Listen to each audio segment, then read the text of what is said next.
안녕하세요, 여러분. 2025 하반기 강원학생 성장 진단평가 3학년 국어 해설을 맡은 김성아 선생님입니다. 반갑습니다. 네, 오늘은 하반기 문항 중에 다소 난이도가 있고 설명이 필요한 문항 10개를 함께 살펴보면서 이해가 부족한 부분과 꼭 기억해야 하는 부분들을 짚어보도록 하겠습니다. 성장진단 평가는 서로 점수를 비교하고 순위를 매기는 데 의미가 있는 평가가 아닙니다. 현재 여러분의 배움의 상태를 확인하고 위치를 점검해서 부족한 점을 보완하기 위한 평가라고 보시면 되겠습니다. 이제 고등학교에 진학하게 되면 학습량은 점점 더 많아지고 난이도는 심화됩니다. 현재 여러분의 상태를 정확하게 점검하고 보완하지 않으면 밑빠진 독에 물 붓기식 그런 의미 없는 시간 낭비만 하게 될 것입니다. 이 문항 해설을 통해서 여러분들이 놓쳤던 부분, 잊었던 부분들을 꼭 다시 점검하시고 여러분의 것으로 만드는 시간이 되시길 바라겠습니다.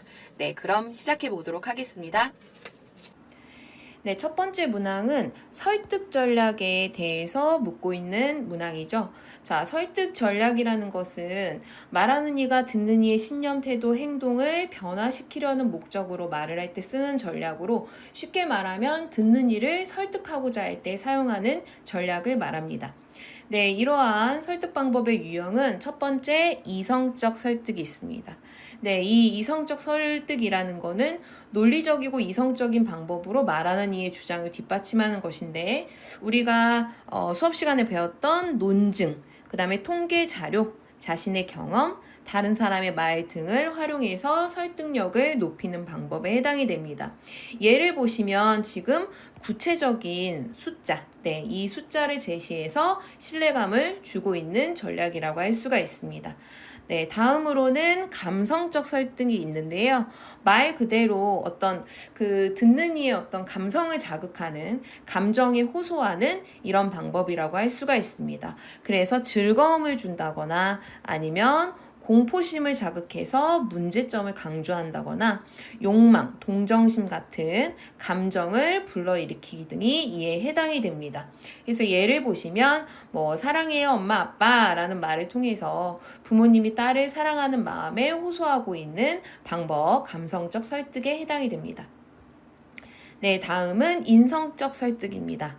네, 말하는 이의 사람 됨됨이를 바탕으로 해서 듣는 이가 말하는 이와 그의 주장을 신뢰하게 만드는 것인데 이때는 말하는 이의 전문성, 도덕성, 사회성, 네, 이런 것들을 바탕으로 해서 설득력을 높입니다. 그래서 누구나 잘 알고 있는 이 마틴 루터 킹을 통해서 어떤 흑인 인권 운동에 대한 내용들을 주장을 함으로써 어떤 이 사람의 됨됨이를 통해서 신뢰감을 주는 방법, 여기에 해당이 됩니다. 네, 그러면 우리 문항을 한번 이제 살펴보도록 하면, 네, 선지의 내용을 한번 볼게요. 1번부터. 올림픽 경험과 전문성을 갖춘 김연아 선수를 연설자로 했다. 뭐에 해당이 될까요? 그렇죠. 이 같은 경우는 김연아 선수의 어떤 사람 됨됨이를 바탕으로 해서 내용에 신뢰를 갖게끔 하는 전략이 해당이 되기 때문에 인성적 설득 전략 맞습니다. 정답 1번이고요. 자, 오답도 한번 살펴볼게요. 자, 2번 선지 같은 경우는 구체적인 수치로 제시했다. 뭐에 해당됩니까? 그렇죠. 이성적 설득 전략이죠. 네, 3번 같은 경우는 한국 동계 스포츠 발전을 위해 기울이고 있는 실제적 노력을 제시했다. 이것도 이성적 설득 방법에 해당이 되죠. 네, 4번 보시면 네, 동계올림픽 유치는 성공과 성취라는 가치를 깨닫게 한다. 감정에 호소하고 있기 때문에 감성적 설득 방법이라고 할 수가 있고요.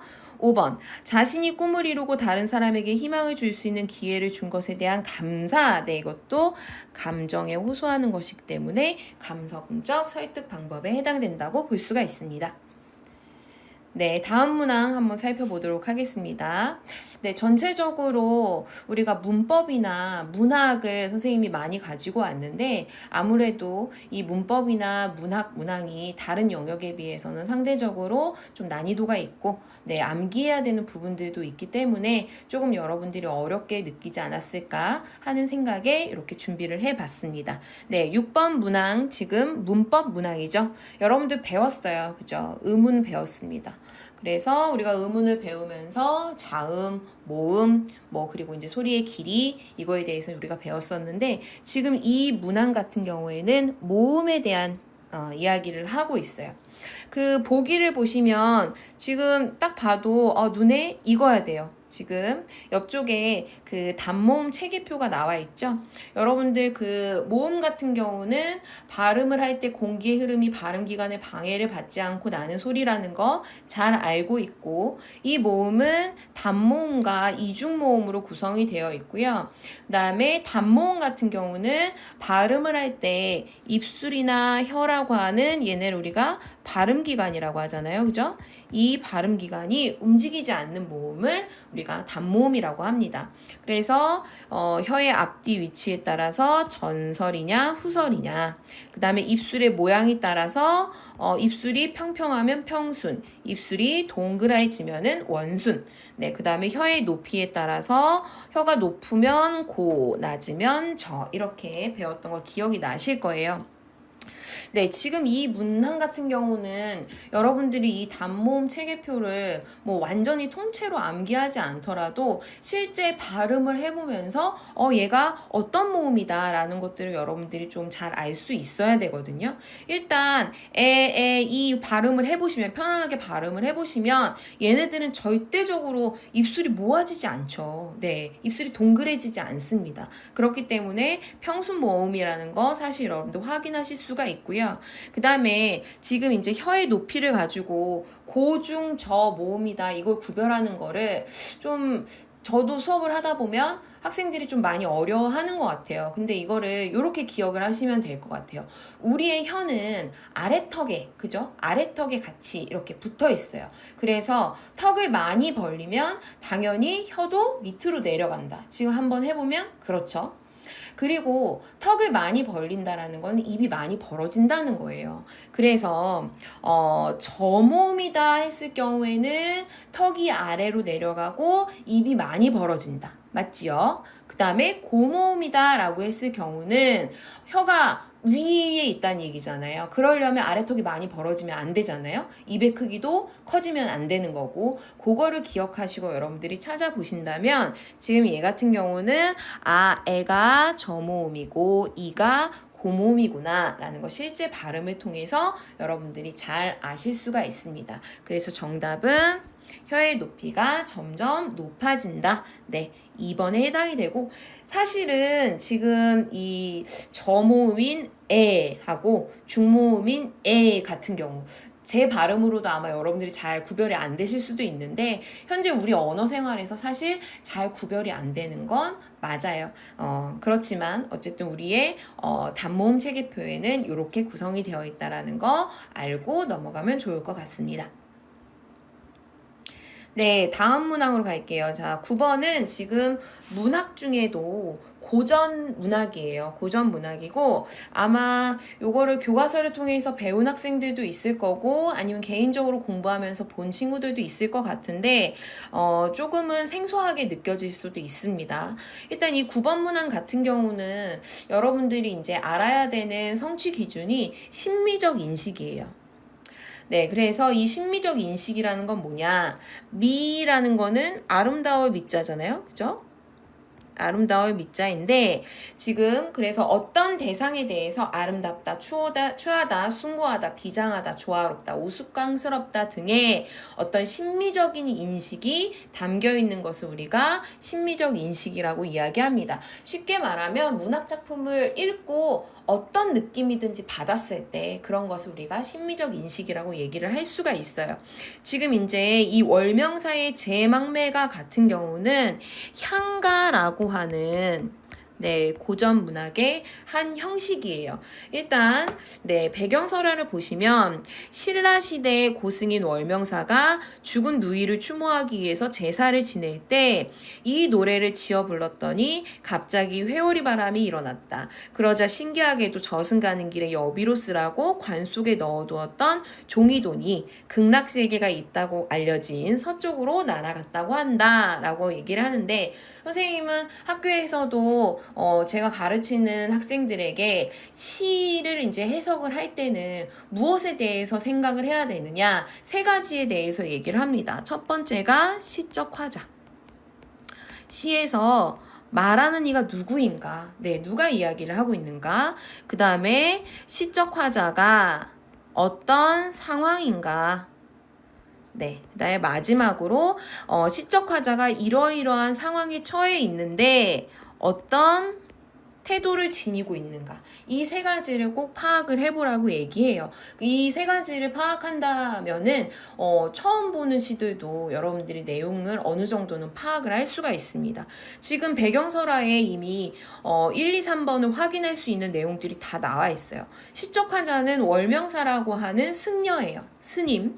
네. 그리고 시적 상황은 뭐예요? 죽은 누이, 자기의 이제 여동생이죠. 여동생을 이제 추모하기 위해서 제사를 지낼 때라고 되어 있어요. 네, 그런데 제사를 지내는 그런 상황에 이 노래를 지어 부르니까 종이돈이 어디로, 네, 극락세계가 있다라고 하는 서쪽으로 날아갔다. 자, 극락세계라는 곳은 좋은 곳이잖아요. 그러면 이 월명사가 어떻게 보면 그 승려로서 종교인이죠. 종교인으로서 진심을 다해서 누이의 명복을 비는 제사를 지냈는데 그 제사에 사용되었던 종이돈이 극락세계로 갔다. 이거 좋은 일일까요? 나쁜 일일까요? 당연히 좋은 일에 해당이 되는 거겠죠. 네, 그 내용을 바탕으로 이제 보시면 네, 이제 선지의 내용을 한번 볼게요. 나는 간다는 말도 못하고 간 누이를 이른 바람에 떨어질 잎으로 비유한 것이 참신했어 라고 했는데, 나는 간다는 말, 이거는 누가 하는 말일까요? 누이가 하는 말이죠. 네, 그래서 이 누이가 그 말도 하지 못하고 이른 바람에 갔어요. 우리가 어린 나이에 이제 돌아가시는 것을 이제 요절이라고 하는데, 이런 요절인 상황, 그리고 떨어지다 라는 거 하강의 이미지죠. 이거는 곧 뭐랑 관련이 되느냐? 죽음과 관련이 있습니다. 네, 그 다음에 2번 보시면, 자, 화자가 삶의 허무와 무상함을 가는 곳 모르온저를 통해 표출한 것으로 보면서 참 안타까웠다라고 해서, 지금 보니까 나는 간다는 말도 못하고 어디로 가는지도 모르는구나. 그때 느껴지는 거 허무함, 무상감 맞죠? 네, 그 다음에 3번 보시면 누이의 죽음에 어찌 갑니까? 라고 하는 안타까움, 그죠? 어떻게 이렇게 그런 가겠다는 말도 하지 못하고 말도 못 다 이루고 갈 수 있습니까? 이렇게 얘기하고 있는 거죠. 네, 그 다음에 4번 보시면 화자는 머뭇거리고 있는 절망스러운 상황이지만 종교의 힘을 빌리지 않고 슬픔을 극복하려는 의지가 대단했다. 자, 종교의 힘을 빌리지 않는다고 했는데 이 월명사라고 하는 이 시적 화자 자체가 종교인이에요. 그리고 여기 이제 설명이 나와 있는데, 미타찰이라고 하는 곳은 부처님이 계시는 서방 극락세계다. 뭐 기독교로 보면은 천국이라고 할 수가 있고, 그죠? 되게 좋은, 그죠? 사후의 세계에 갈 수 있는 그런 좋은 공간이기 때문에 돌아가신 분이 가기 좋은 곳이라고 할 수가 있는 거죠. 그래서 미타찰에서 만날라, 극락세계에서 누이를 만나게 될라, 나는 어떻게 하겠다? 돌을 닦으면서 기다리겠다. 저 어떤 종교적인 그런 수양을 하면서 누이와 만날 날을 기다리겠다라고 했기 때문에 종교의 힘을 빌리지 않고라는 말이 틀렸습니다. 네, 그리고 5번은 한 가지에 난다라는 표현, 네, 한부모에게서 났다라는 표현에 해당이 됩니다. 189, 99 이렇게 되어 있는데요. 향가는 보통 요 한 줄 자체를 9라고 얘기해요. 한 행 자체를. 그래서 이 향가 같은 경우 전체 10줄로 10행으로 되어 있는 19라고 볼 수가 있고, 향가도 그래서 4구체가 있고 8구체가 있는데 이 작품 같은 경우는 19채의 향가에 해당이 된다라고 볼 수 있고요. 아주 전형적으로 유명한 작품이에요. 네, 여러분들이 꼭 알아야 되는 그런 작품이니까 네, 요렇게 한번 내용을 살펴보면서 잊지 않고, 네, 고등학교 올라가서도 뭐 모의고사나 이런 데 문제가 나왔을 때 이 관련된 내용이 나왔을 때 여러분들이 놓치지 말고 내용을 잘 이해했으면 좋겠습니다. 네, 그 다음에 18번 문항으로 가겠습니다. 네, 다시 이제 문법 문항인데요. 자, 이 문항 같은 경우는 여러분들이 배웠던 문장의 짜임과 관련이 있는 내용이에요. 자, 여기 나오는 요 분류 되게 익숙하게 많이 보셨을 거예요. 자, 문장은 우리가 보통 혼문장과 겹문장으로 나누는데, 네, 이 혼문장과 겹문장으로 나누는 기준이 뭐냐? 주어와 서술어가 네, 한 번만 나타나는가, 아니면 주어와 서술어가 2번 이상 나타나는가, 네, 이거를 가지고 우리가 혼문장을 하고 얘기를 합니다. 그래서 혼문장 같은 경우는 주어 하나 서술어 하나인 경우가 많은 거고요. 그다음에 겹문장인 경우는 주어하고 서술어의 관계가 주어 서술어 이런 식으로 여러 번 나타나는 관계를 의미를 합니다. 지금 그래서 문항에서 보시면 혼문장 말고 겹문장에 대해서 얘기하고 있고, 하나는 아는 문장, 하나는 네, 뭐에 해당되는 걸까요? 그렇죠. 이어진 문장. 여러분들 이미 다 공부하셔서 알고 있는 내용들을 지금 확인하는 거라고 보실 수가 있어요. 일단 요 이어진 문장에 대한 거는 우리가 문항 풀이를 하면서 다시 보도록 하고요. 아는 문장에 대해서 좀 살펴볼게요. 이것도 배운 내용이니까 다시 한번 다진다고 생각하고 보겠습니다. 아는 문장 같은 경우는 하나의 문장이 다른 문장을 문장 성분으로 가지는 문장을 의미를 합니다. 그래서 이렇게 밖에 큰 문장이 있고 그 안에 새로운 문장이 들어가는 형태. 근데 이렇게 들어갈 때 뭘로 들어가느냐? 문장 성분으로 들어간다라는 거, 그거 알고 계시면 될 것 같아요. 그래서 명사절로 들어가느냐, 관형절이냐, 부사절이냐, 서술절이냐, 인용절이냐. 자, 각각의 역할이 다릅니다. 자, 명사절을 가진 아는 문장의 경우는 안겨 들어간 애가 명사절의 역할을 하는 거예요. 그래서 명사가 올 수 있는 자리, 주어나 목적어의 자리에 옵니다. 요때는 요렇게 네, 뭐뭐 하기, 뭐뭐 요런 형식으로 이제 들어가게 되죠. 네, 그 다음에 이제 관형절로 안긴 문장 같은 경우는 관형어가 원래 하는 역할 뭐예요? 체언을 꾸며주는 역할이죠. 그래서 지금 여기에서 보시면 그것은 책인데 어떤 책이냐? 내가 읽은 책이다. 이렇게 수식을 해줍니다. 네, 그 다음에 부사절 같은 경우는 원래 부사와의 역할이 서술어를 꾸며주는 역할이 대표적이잖아요. 그래서 서술어를 꾸며주는, 가랑비가 내리는데 어떻게 내립니까? 소리도 없이 내립니다. 이렇게. 네, 그 다음에 서술절을 가진 아는 문장 같은 경우는 네, 안겨 들어간 문장이 서술어의 역할을 해요. 그래서 진우는 어떻다에 해당되는 요 부분에 들어가게 됩니다. 네, 인용절은요, 다른 사람의 말을 인용하는 역할. 네, 그래서 누나가 나에게 말했는데 뭐라고 말했니? 아주 잘했다고 말했다. 이렇게 되는 거죠. 네, 다시 앞에 내용으로 다시 돌아오면 이제 아는 문장에 대해서 살펴봤고, 이 문항에서 물어보고 있는 거는 이어진 문장에 대해서 묻고 있어요. 네, 이어진 문장 같은 경우는 두 가지죠. 대등하게 연결된 이어진 문장이냐, 종속적으로 연결된 이어진 문장이냐, 이렇게 두 가지를 가지고 볼 수가 있는데, 네, 이 대등하게 이어진 문장 같은 경우는 문장끼리 그냥 대등한 의미 관계예요. 나열, 대조, 선택 이런 것들에 들어갈 수가 있고요. 그 다음에 종속적으로 연결된 이어진 문장 같은 경우는 문장과 문장 사이에 서로 관계가 있어요. 그래서 어떤 원인, 조건, 목적, 양보, 네, 이런 의미 관계를 가질 경우에 종속적이다. 우리가 종속적이라는 건 어디에 속해 있다는 뜻이잖아요. 그래서 이 문장이 각각 다른 의미를 가지고 있는 게 아니고 얘네 사이에 어떤 연관 관계가 있는 경우를 우리가 종속적으로 연결된 이어진 문장이라고 합니다. 자, 그러면 일단 보기로 돌아가서 보기가 어떤 문장인지 우리가 좀 같이 살펴보도록 할게요. 네, 지금 기억, 병을 주고 약을 준다. 얘 같은 경우는 병을 주다, 약을 주다. 네, 각각 대등한 의미 관계로 이어진 문장이죠. 네, 그 다음에 니은 같은 경우 개천에서 용이 난다 해서 용이라고 하는 주어, 난다라고 하는 서술어, 네, 주어 서술어 관계가 한 번만 나타난 혼문장에 해당이 돼요. 네, 그 다음 디귿 볼게요. 굳은 땅에 물이 갠다. 이건 어떻게 될까요? 어떤 문장일까요? 네, 이거는 우리가 아까 배웠던 아는 문장. 아는 문장 중에서도 네, 굳은 땅에 라고 해서 지금 체언을 꾸며주고 있는 역할을 하고 있기 때문에 얘는 뭐에 해당이 될까요? 그죠? 관형절 해당이 됩니다. 네, 그 다음에 리을 볼게요. 리을. 까마귀 날자 배 떨어진다. 까마귀가 나니까 배가 떨어졌다. 어때요? 각각 문장이 서로 뭐가 되는 거예요? 얘는 원인에 해당이 되는 것이기 때문에 종속적으로 이어진 문장이라고 할 수가 있죠.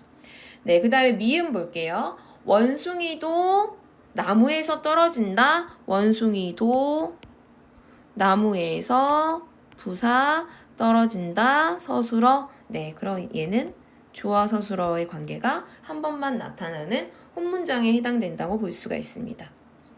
네, 그 다음에 비읍. 가랑잎이 솔잎 떨어 바스락거린다고 한다. 이건 뭘까요? 너 바스락거린다. 이렇게 얘기하는 거죠. 네, 그렇기 때문에 얘는 뭐가 됩니까? 네, 인용절을 아는 문장이 되는 거죠. 그럼 정답은 네, 지금 가에 해당하는 것이 네, 어떤 문장에 해당이 되는 거죠? 그렇죠. 이어진 문장에 해당되는 거 찾아보시면 정답 기억, 그 다음에 리을. 그래서 정답은 1번이 됩니다. 네. 네, 우리가 이제 앞에서 문장의 짜임에 대해서 조금 자세하게 봤잖아요. 그렇기 때문에 이제 19번 문제도 한번 해결을 해보도록 할게요. 자, 선지 1번 보시면 모든 문장은 주어와 서술어의 관계가 한 번만 나타난다. 주어와 서술어의 관계가 한 번만 나타나는 거는 혼문장이잖아요. 근데 우리가 문장의 짜임에서 혼문장만 있지 않다라는 거 이미 배웠기 때문에 1번은 오답이죠. 자, 은서는 마음이 곱다는 서술어가 하나이므로 혼문장이다. 이렇게 생각하는 경우가 많죠. 네, 이렇게 생각하는 경우가 많은데 은서는 어떠하다. 요 자리에 마음이 곱다라고 하는 주어, 서술어 이렇게 얘네가 이제 온 거잖아요. 그렇기 때문에 하나의 문장이 여기에 들어왔는데 어떤 역할을 하나? 서술어 역할을 하죠. 그래서 얘는 서술절을 아는 문장에 해당이 되는 거기 때문에 혼문장이 아니고 얘도 견문장입니다. 네, 그 다음에 3번 보실게요. 하나의 문장이 다른 문장 성분으로 쓰일 때는 대개 문장의 형태가 달라진다. 그죠? 그 문장에 뭐 이제 어떤 성분으로 들어갔을 때 위치나 역할에 따라서 당연히 형태가 달라지게 됩니다. 4번 보시면 혼문장을 합쳐서 하나의 견문장을 만들 때 중복되는 문장 성분은 생략해야 돼요.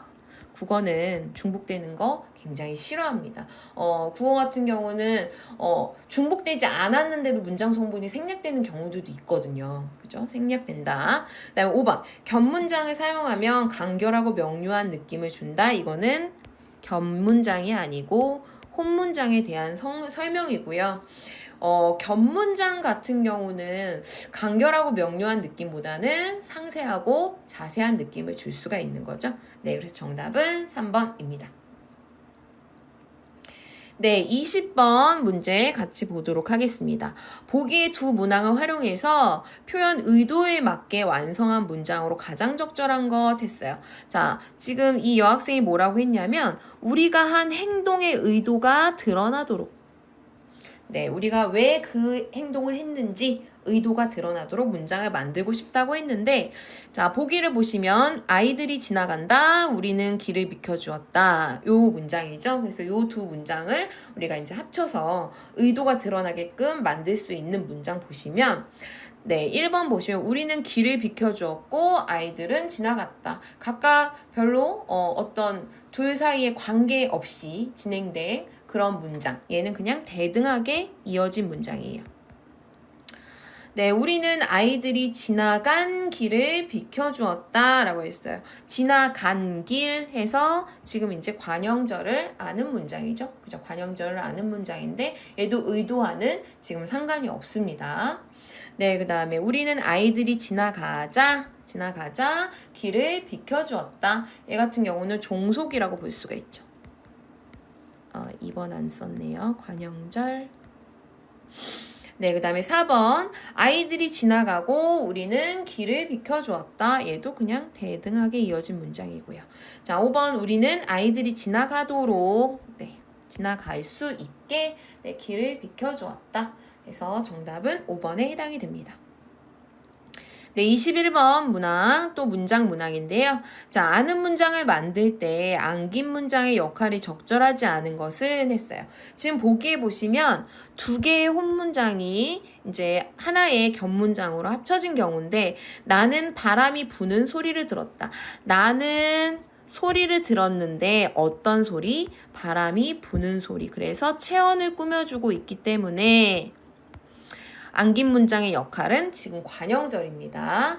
네, 이런 식으로 이제 안긴 문장의 역할이 적절한지를 선지에서 여러분들이 확인을 하시면 될 것 같아요.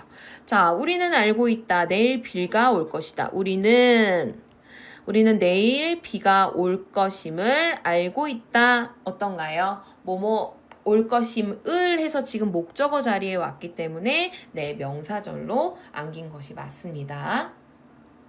네, 그 다음에 2번 보시면 그가 돌아왔다는 소문, 네, 그렇죠. 소문이라고 하는 체언을 꾸며주고 있기 때문에 관형절이고요. 안긴 문장은 네, 3번 코끼리는 어떠하다. 요 자리에 들어왔죠. 그렇기 때문에 서술절. 네, 4번은 꽃이 아름답다. 꽃이 피었다. 네, 그래서 두 문장을 합쳐서 완성된 문장이 아름다운 꽃이 피었다. 꽃이라고 하는 거 체언이잖아요. 그렇기 때문에 안긴 문장의 역할은 부사절이 아니고 뭐에 해당돼요? 관형절에 해당이 되죠. 네, 마지막으로 5번 같은 경우는 선생님께서 말씀하셨다. 학생은 공부를 해야 된다. 학생은 공부를 해야 한다고 네, 인용절에 해당되는 것이 맞습니다. 네, 그래서 틀린 거, 적절하지 않은 것은 4번이죠. 네, 이제 후반부에 있는 이제 문학 파트 같이 좀 보도록 하겠습니다. 지금 요 작품은 박지원의 허생전이라고 하는 조선 후기의 이제 소설 작품이라고 할 수가 있어요. 일단 보기를 한번 살펴볼게요. 조선 후기는 조선 전기에 비해 많은 변화가 나타났다. 네, 화폐가 유통이 됐고요. 그 다음에 수공업이 발달을 했고, 그 다음에 사상적으로는 실용적이고 개혁적인 사고를 추구하는 실학사상이 발현되었다. 네, 이런 실학사상을 바탕으로 당대현실을 비판하면서 근대의식을 고취했다라고 했는데, 시대적인 상황에 대해서 조금 이야기를 하자면 조선 후기 같은 경우는 일단 뭐 여러 가지 이제 그 전쟁들을 많이 겪으면서 백성들의 생활이 굉장히 어려워지는 그런 상황 속에서 왕권이 약화가 됐죠. 왕권이 약화가 되고, 그리고 예전만큼 어떤 그런 양반들의 권위라든가 이런 것들이 높은 상황이 아니었어요. 그리고 일반 평민들 사이에서도 이제 똑똑한 평민들이 있었기 때문에 그런 사람들이 한글이라는 글자를 통해서 이제 지식을 습득하는 그런 경우들이 있었고, 이 허생전에 나오는 것처럼 몰락한 양반들이 있고, 평민 중에서도 뭔가 부를 축적한 그런 평민들이 이제 생겨났던, 굉장히 사회적으로 사회적으로 이제 급변했던 시기라고 할 수가 있거든요.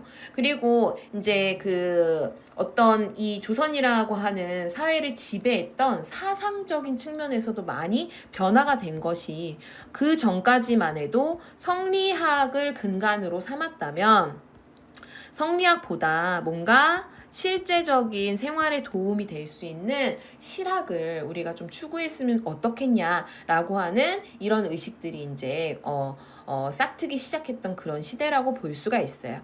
네, 그래서 보시면 뭐 여러분들 내용은 읽어보셨을 테니까 아시겠지만, 자, 1번 같은 경우는 허생이 글을 오랫동안 읽어온 것을 통해서 실학 사상을 추구했다? 아니죠. 그죠? 허생도 선비였어요. 선비였기 때문에 유교, 성리학을 추구했던 그런 인물이라고 할 수가 있어요. 물론 사회에 대한 비판적인 의식은 가지고 있었지만. 네, 그 다음에 2번 보시면 허생이 시장에서 물건을 사들인 행위를 통해 수공업이 발달했던 것을 짐작할 수 있다. 어떤가요? 네, 이것을 통해서 수공업이 발달했다? 이것을 알 수 있는 것은 아닙니다. 그 다음에 3번 허생이 이 대장에게 한 말을 통해서 실학사상보다 전통적 가치에 중심을 두는 인물이라고 할 수가 있다. 달을 보시면 이제 눈에 딱 띄는 거 보시면 그 넓은 소매 옷을 고쳐 입을 생각을 안 하냐. 여러분들 한복 이제 머릿속으로 떠올리시면 어때요? 되게 소매가 넓고 불편하잖아요. 그렇기 때문에 이런 부분들을 봤을 때 허생이 뭐 전통적인 가치에 중심을 두고 있는 인물이라고는 할 수는 없다. 1번 선지하고 조금 헷갈릴 수 있는데, 이 허생이라는 인물은 물론 선비이기는 하지만 어떤 사회적으로 비판해야 되는 그런 것들에 대해서는 비판적인 의식을 가지고 있었던 인물이라고 볼 수가 있어요. 네, 4번 보시면 나와 다에서 유교적 가치를 중요하게 여기는 인물을 내세워서 시대의 변화를 두려워했던 당대 현실을 비판하고 있다. 어떤가요? 네, 나와 다를 보시면 지금 허생이 부르는 대로 값을 주고 사는 이런 이제 매점 매석의 그런 상황들이 나와 있고요. 그 다음에 다에서 보시면 지금 누구에게 비판을 하고 있나요? 네, 이거 이완대장한테 지금 비판을 하고 있는 거죠. 네, 그래서 시대의 변화를 유교적 가치를 중요하게 여기는 인물을 내세웠다. 이거는 틀린 표현이라고 할 수가 있습니다. 네, 5번 보시면 나에서 화폐가 유통되는 당시 상황을 다에서는 실용적 사고를 추구하는 인물을 통해 바로 누군가요? 이거는 허생이죠. 조선 후기에 변화된 모습을 확인할 수 있다. 네, 그래서 정답은 5번이 되는 거죠.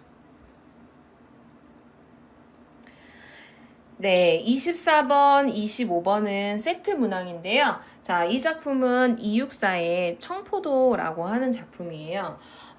이 이육사의 청포도라는 작품을 우리가 이제 보기에 앞서서 어떤 이 이육사라는 작가가 이 청포도를 쓸 때 어떤 시대적인 상황이라든가 그다음에 이육사라고 하는 이 작가의 어떤 생애라든가 이런 것들에 대한 좀 이해가 필요하거든요. 이육사 작가 같은 경우는 일제강점기 때 독립운동을 했던 그런 분이시고 그 다음에 이육사라고 하는 이 인물 자체가 선비 집안에서 선비 교육을 받고 자라났던 사람이에요. 그래서 기본적으로 어떤 생각을 가지고 있느냐, 나라가 어려울 때는 당연히 위기에 처했을 때는 개인의 편안함이나 이런 것들을 돌보지 않고 나가서 싸워야 한다는 것을 당연한 도리라고 생각했던 사람입니다. 그래서 실제적으로 이 이육사 작가 같은 경우는 어떤 가난이라든가 아니면 되게 이제 옥에 갇히는 투옥이라든가 이런 과정을 거치면서도 독립운동을 계속했던 그런 강직한 인물이라고 할 수가 있어요.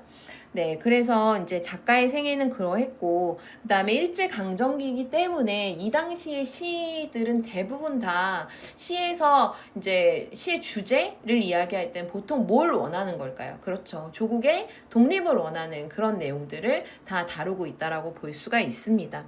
그래서 지금 이 작품 이제 간단하게만 좀 얘기하면 내 고장 7월은 청포도가 익어가는 시절. 선생님은 시를 볼 때 그 시어가 긍정적인 의미인가 부정적인 의미인가를 많이 체크를 하면서 보거든요. 7월에 청포도가 익어가요. 여러분도 청포도 얼마나 맛있고 그리고 보기에도 예쁘고 그죠? 뭔가 풍요로움을 상징하는 그런 거라고 할 수가 있는 거죠. 이 마을 전설이 주저리 열리고 먼데 하늘이 꿈꾸며 알알이 들어와 박혀 하늘 및 푸른 바다가 가슴을 열고 보통 하늘 그 다음에 뭐 푸른색 그 다음에 흰색 이런 것들 다 긍정의 시어들이에요. 긍정적인 시어들. 네, 흰 돛담배가 곱게 밀려오면 그리고 지금 청포도 그다음에 하늘도 푸른색이고 바다도 푸른색이고 돛담배는 흰색이고 다 어떤 느낌 들어요? 뭔가 청아하고 맑고 깨끗하고 좋은 느낌이 들죠. 자, 내가 바라는 손님, 내가 바라는 사람이에요. 손님의 현재 상태는 어떤 상태일까요? 고달픈 몸이에요. 하지만 청색 도포를 입고 찾아온다고 했으니 내 그를 맞아 이 포도를 따 먹으면 두 손 한뿍 적셔도 좋겠다. 아이야 우리 식탁엔 은쟁반에 하얀 모시수건을 마련해두자. 은쟁반 그다음에 하얀 모시수건 다 어때요? 뭔가 깨끗하고 정갈한 그런 느낌을 주는 시어들이라고 할 수가 있죠. 내용을 쭉 읽어보시면 뭐 자세하게는 모르겠더라도 내가 기다리는 손님이 먼 곳에서 고달픈 몸으로 오는데 그 손님을 내가 정성껏 맞이하고 대접해야지 이런 생각이 느낌이 여러분들이 드셔야 됩니다. 네, 그 내용을 바탕으로 한번 보시면 24번 같은 경우는 네, 지금 1번 선지부터 한번 같이 살펴보면요. 마을의 전설이 주저리 열린다는 표현이 참신하다. 음성상징어, 그죠? 음성상징어가 바로 주저리에 해당이 되는 것이죠. 그 다음에 2번 보시면 청포도가 익어가는 시절이라고 표현을 했다. 7월을 긍정적으로 인식하는 것 같아. 그 다음에 손님은 고달픈 상태인데 푸른 옷을 입고 올 것이라는 역설법. 네, 이걸 역설법이라고 할 수는 없죠. 그 다음에 4번. 자, 색채 이미지를 사용해서 순수하고 맑은 느낌을 준다. 네, 그 다음에 5번 보시면 가슴을 연다. 푸른 바다가 가슴을 연다라는 구절이 재밌다. 뭘 사용했느냐? 네, 의인법을 사용했다라는 내용 나타나 있죠. 그래서 옳지 않은 거, 네, 적절하지 않은 것은 정답 3번입니다. 네, 25번 같이 보도록 할게요. 보기는 위시를 감상한 내용인데 가와 나의 관점에 해당하는 것끼리 올바르게 짝지은 거. 여러분들 이미 교과서에서 문학작품을 감상하는 관점에 대해서 배웠어요. 가를 먼저 살펴보시면 작품 내부의 구성 요소를 중심으로 해석하는 방법이라고 했고요. 그 다음에 나 같은 경우는 작가의 경험이나 생각, 가치관을 중심으로 해석하는 방법, 작가. 네, 그래서 지금 옆에 선생님이 내용을 적어놨는데 지금 가에 해당하는 것이 바로 이 절대론적 관점, 작품 자체만 보는 거예요. 어떤 외적 요소를 보지 않는 거죠. 네, 그 다음에 반영론적 관점은 사회 문화가 반영되었다. 그 다음에 표현은 작가의 삶이 표현되었다. 그 다음에 효용론적 관점은 독자에게 어떤 효과를 주었느냐. 이거를 이제 놓고 판단하는 방법이거든요. 자, 그럼 기억부터 보겠습니다. 시의 모든 연이 이행으로 구성되어 있는데 작품에 안정감이 있다. 뭐에 해당이 될까요? 얘는 가에 해당이 되죠. 내부의 구성 요소를 중심으로 해석했다.